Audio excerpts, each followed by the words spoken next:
Time now to hear about a brand new album from prog rockers Yes, which was released on Friday. Formed in 1968, yes, way back then, by John Anderson and the late Chris Squire. Yes have been one of the most innovative, influential and best-loved bands in rock music history. The 1970s albums, the Yes album, Fragile, Close to the Edge, Yes Songs, that was the triple live album set. I bet you've got these in your collection, possibly at home. Tales from Topographic Oceans, Real Air and Going for the One were groundbreaking in musical style and content. And the good thing is there's no sign of them slowing down anytime soon. With sales of over 50 million records, the Grammy Award-winning Yes were inducted into the Rock and Roll Hall of Fame in 2017. And this month, May 2023, they released their 23rd studio album, their second in 18 months. So let's get a reminder of some of their unforgettable tracks. Yours is no disgrace. Yours is no disgrace.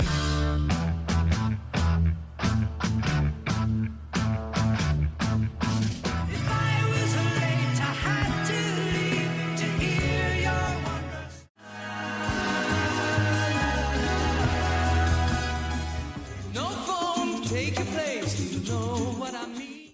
Same tree, not a king.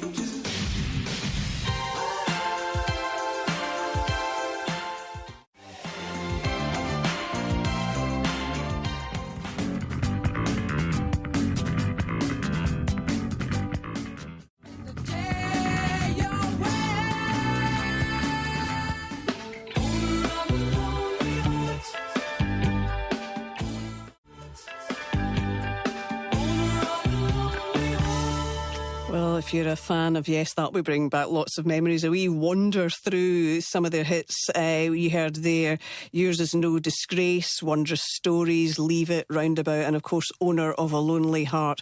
Well, the afternoon show's Catrina Rose caught up with the keyboardist from the band, Geoff Downes, earlier, and she started by asking him about the new album, Mirror to the Sky. I can't believe that this is the band's 22nd studio album. And is it right that you actually started working on it before the last album, Quest, was released? Yeah, I think we were doing the two really side by side. I think that the Quest obviously went more to the front in terms of, the ideas that we were putting forward for that album. But yeah, I mean, I think that, the pandemic was a very... it could either be a very creative or a non-creative thing. We managed to get some creativity out of it, I think, which was, I think was good for the band. So that's why the two albums are in fairly close succession. So with that in mind then, were they kind of created as this pair? Is there kind of a connection between the two in their creative flow? Not really. They're not really connected in that way. And I think that... the fact that we weren't doing any touring at the time, because obviously we were off the road, but we had to use our creative mind somewhere else. And I think that it was very much a case of, we did the one album and then the record label said to us, well, if you're not going on tour, why don't you give us another album? So it was really how it materialised, I think. If you've got nothing better to do, I suppose, Geoff, why not make another album, right? Yeah, kind of one trip to the supermarket, that was about it, yeah. Amazing.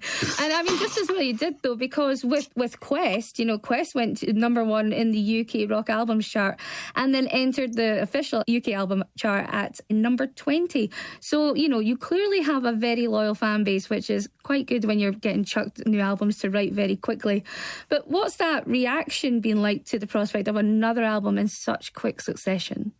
I think it's been really strong, and I think that, as you rightly pointed out, we had a top 20 album, which was the first time for many years, for Yes, I think going back even to maybe the Union album, which was 1991 or something like that. So it was a very nice surprise that we managed to get, a good chart position on that, and as you say, very dedicated followers. But I think the reaction on this album has been, Mirror to the Sky, has been fantastic. I think people have appreciated hearing some longer tracks on there, which is more synonymous, I think, with the earlier period of Yes. So, we've got two 13 or 14-minute pieces on there, which, it's probably not going to get played on commercial radio, but, I think the fans are going to appreciate it. And I suppose one thing that with this Mirror to the Sky album, you do have that option to kind of really get into the experimentation of arrangements on such long tracks like that. And Yes have never been a band to shy away from really kind of getting in there and pushing boundaries. So tell us a little bit more about that kind of approach with Mirror to the Sky, because you're saying there we have this kind of almost nostalgia element, but what are you kind of bringing to it this time? Well, I think we, the way these big tracks are created is that you just feel that you can't get all the ideas that have been put forward into any sort of confined song as such. And I think the other side of it was that we wanted to explore the instrumental side of the band as much as the vocal sound. I think the previous two albums have been quite heavily song orientated in terms of the actual duration. There's not been the general huge musical sections, and I think that we wanted to bring those back to the fore, I think, and have that, have the chance for this band, which has been together for 7 years pretty much, sadly without Alan White, who passed away last year, but I think this lineup has been pretty much solid throughout that time. And I think it's important for the band is that we continue and make music and carry on the tradition of Yes. Absolutely. And thinking about kind of carrying on that tradition of Yes, what is it actually like in the studio? Is it a very kind of collaborative process between you all, or do one or two of you take the lead on creative decisions? Or just give us a little insight into that, because I imagine for tracks that could be up to 14 minutes long, there could be a lot of discussion around that. Yeah, there's. I think with the previous album, The Quest, that was done almost all remotely. So nobody could travel. Everyone was just sending their ideas and files. And Steve was sort of sitting in the producer's chair and putting that together with an engineer. So we didn't really have that hands-on approach. But because the restrictions of the pandemic came down quite a bit over the last year or so, we had that facility to get together a bit more. And a couple of the guys are now spending a lot more time over in England. So we had quite a long period where we were working together in the studio, and that's probably one, as you say, it's probably one of the reasons why these things just got extended and someone else throws in an idea and that gets added to the whole equation, and the arrangement comes together like that.